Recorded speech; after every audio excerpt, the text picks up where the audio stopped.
Chers amis, bienvenue sur Perse et Poète, ma chaîne YouTube dédiée à la culture et à la société française, à l'histoire et à la culture persane, et à des regards croisés entre mes deux pays, la France et l'Iran, sous l'égide du grand esprit des Lumières que fut le baron de Montesquieu. Aujourd'hui, j'ai le bonheur de vous faire découvrir un premier extrait de mon essai intitulé « Rendre la poésie populaire » avec comme sous-titre « Regards et réflexions d'un poète persan sur la poésie française d'aujourd'hui ». Le manuscrit a déjà été enregistré, plusieurs exemplaires ont été envoyés chez divers éditeurs, mais ceci ne doit pas m'empêcher de vous faire goûter à quelques échantillons de cet ouvrage consacré à un genre littéraire singulièrement oublié au pays de Molière, alors que la poésie constitue toujours en Iran un genre majeur. Je ne vous en dis pas plus, place maintenant à la lecture d'un premier extrait. La poésie française a eu de grandes heures de gloire à l'échelle de la planète. Elle fut célèbre jusqu'au lendemain de la Deuxième Guerre mondiale avec de grands noms tels Louis Aragon, Paul Éluard, Robert Desnos. Des noms que n'ignorent pas les Iraniens, qu'ils soient érudits en matière ou simples amateurs de poésie. Et que dire de la poésie française du XIXe siècle, qui avait conquis le monde avec des noms tels que Victor Hugo, Alphonse de Lamartine ou Charles Baudelaire. Après la génération d'Aragon, dernier grand poète populaire français, le peuple de France a rompu avec la grande tradition littéraire de son pays.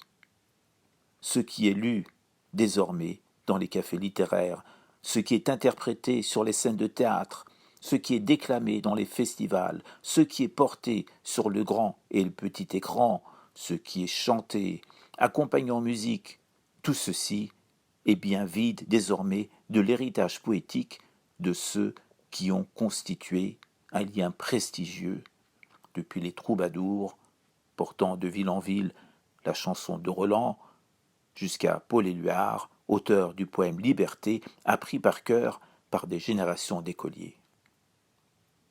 Une fois sorti de l'éducation nationale et des salles de cours, l'héritage poétique est demeuré lettre morte chez les Français, il est devenu absent de leur quotidien. Qu'est-ce qui a provoqué une telle désertification de la poésie, réduite désormais à un chant stérile que contourne la grande majorité des Français à cause de l'ennui mortifère qu'exhale désormais une production qui n'est pas, il faut le dire haut et fort, qui n'est pas de la poésie. Je me suis intéressé au phénomène, moi qui fus nourri dès mon plus jeune âge en Iran de poésie française. Je ne comprenais pas que l'on publie en France tant de textes abscons et incompréhensibles, dépourvus de toute forme de musicalité, vides de sens. Je demeurais consterné devant cette évidence que les grands poètes du passé ne sont pas célébrés certains jours du calendrier et que les chanteurs populaires français de ce siècle ne s'en fassent pas les porte-voix. Retour aux années iraniennes de mon enfance. Je me souviens de ces soirées dans la maison de mes grands-parents à Mashhad, capitale de la province du Khorasan surnommée Terre du Pur par les Persans, où 3 générations de ma famille se livraient à des joutes poétiques. Celle de mon grand-père, celle de mes oncles et tantes, et la mienne, avec comme participants mon grand frère et ma cousine paternelle. Les rivaux entrés en lice connaissaient tous par cœur un grand nombre de poèmes composés autant par les grands auteurs classiques que par les contemporains. Le tournoi se déroulait dans le jardin de la maison, au bord d'un grand bassin peuplé de poissons rouges, autour de tasses de thé fumant et de friandises. Le premier concurrent récitait un vers ou un distique auquel devait répondre son adversaire en récitant de mémoire un vers commençant avec la dernière lettre du vers qu'il venait d'entendre.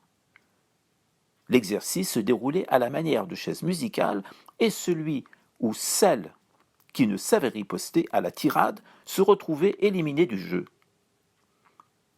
La joute se prolongeait jusque tard dans la nuit et l'on assistait un défilé poétique composé de sons mélodieux de la langue persane et d'images somptueuses sur le mode épique, lyrique, didactique ou philosophique, rythmé par moments de bah bah, qui veut dire en persan excellent, excellent.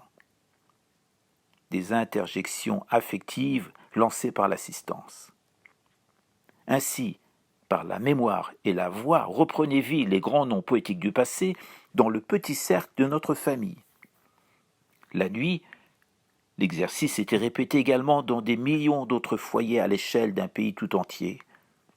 Voici une manière parmi d'autres par laquelle les chefs-d'œuvre poétiques de l'Iran restaient en vie et ne tombaient pas dans l'oubli. Et voilà, si cette chronique vous a plu, n'hésitez pas à la partager.